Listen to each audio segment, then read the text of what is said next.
భగవంతుడికి నివేదన చేసేటటువంటి ప్రసాదం ఒక విశేషంతో కూడుకున్నదై ఉంటుంది. అది ఎలా తయారు చెయ్యాలి అన్నదాన్ని కూడా శాస్త్రమే మనకి చెప్పింది. తద్వర్షాదౌ నింబసుమం శర్కరాంలఘృతైర్యుతం భక్షితం పూర్వయామేస్య తద్వర్షం సౌఖ్యదాయకం అని.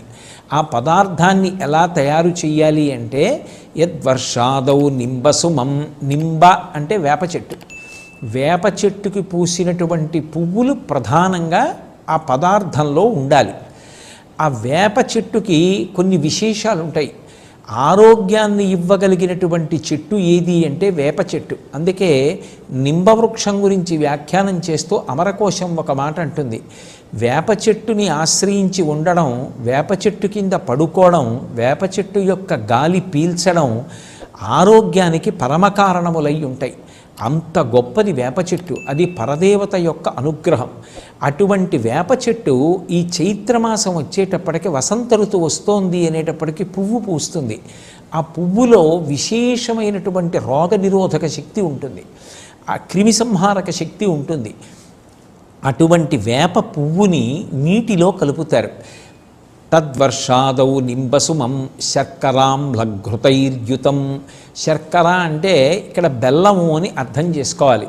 బెల్లానికి ఒక్కదానికే నిలవదోషం లేదు. అందుకే భగవంతుడికి ఏదైనా పిండి పదార్థం తయారు చేసి నివేదన చేసినా, లేదా పళ్ళు మొదలైనటువంటివి నివేదన చేసినా కూడా నివేదన చేసేటటువంటి సంభారంతో పాటుగా ఒక బెల్లంగడ్డ కూడా నివేదన చేస్తారు. బెల్లంగడ్డ మంగళద్రవ్యమే కాదు, దానికి నిలవదోషం కూడా ఉండదు. అది ఇంట్లో ఎంతకాలం నిలవ ఉన్నా అది నిలవ ఉన్న పదార్థంగా పరిగణనలోకి రాదు. అందుకే ఆ బెల్లంగడ్డ ఆ నీటిలో వేస్తారు. ఆ వేప పువ్వు వేసినటువంటి నీటిలో ఈ బెల్లంగడ్డ వేసి ఆమ్లఘృతైర్యుతం.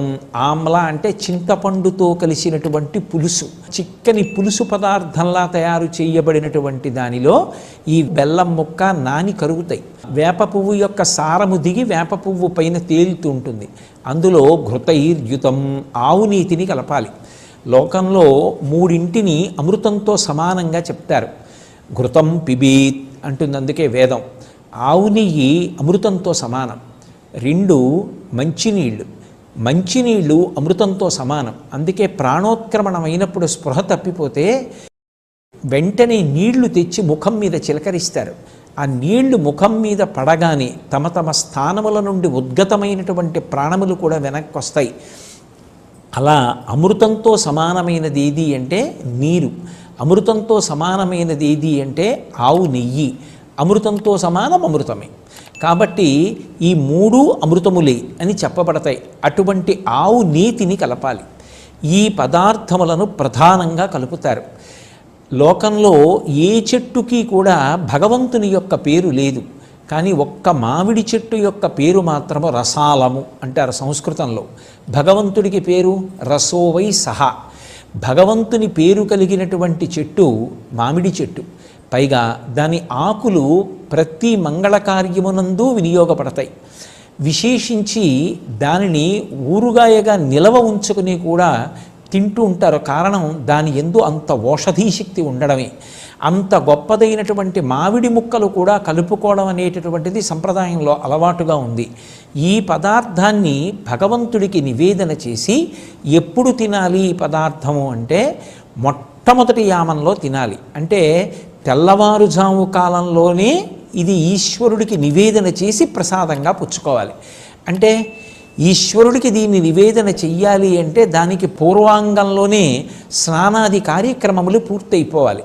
అలా యద్వర్షాదౌ నింబసుమం శర్కరాంలఘృతైర్యుతం. ఆ పదార్థాన్ని ఎవరైతే పుచ్చుకుంటున్నారో, ఈశ్వర ప్రసాదంగా స్వీకరిస్తున్నారో అటువంటి వాళ్ళకి తద్వర్షం సౌఖ్యదాయకం. ఆ ప్రసాదమే ఈశ్వరుడి యొక్క అనుగ్రహం కనుక ఆ ప్రసాదము ఆ సంవత్సర కాలమంతా కూడా వ్యక్తి ప్రశాంతమైనటువంటి స్థితిలో జీవించడానికి కావలసినటువంటి వ్యవస్థని మనకి అందిస్తుంది.